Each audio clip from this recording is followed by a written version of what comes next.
So, ayan guys, nagluto tayo ng kalderetang baka guys. Ayan. Ang ating pang noche buena guys. Kalderetang baka. Next, ang susunod ko na lulutuin to guys ay spaghetti. Then, macaroni salad.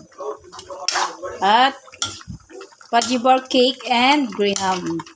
Ang favorite request ni Sean Edric yun. So, ayan guys, balikan natin to guys maya-maya kapag goods na to guys. Pwede natin pala ang ating apoy. So, yun.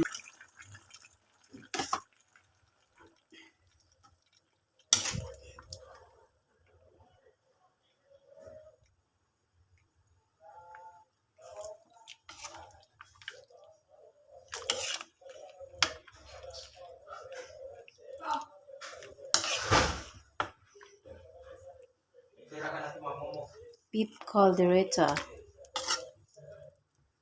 Ang aming handa, ang aming noche buena kasi hindi ako nakapagluto guys kasi nga may sakit kasi si Mika.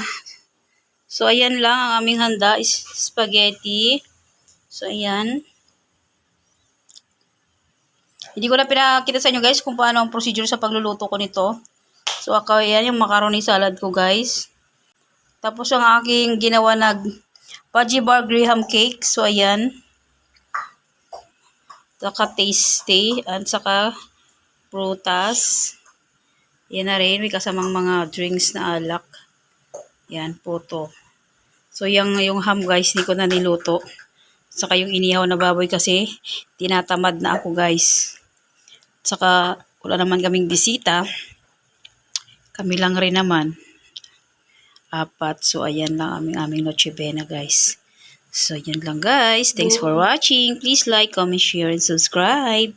God bless us all.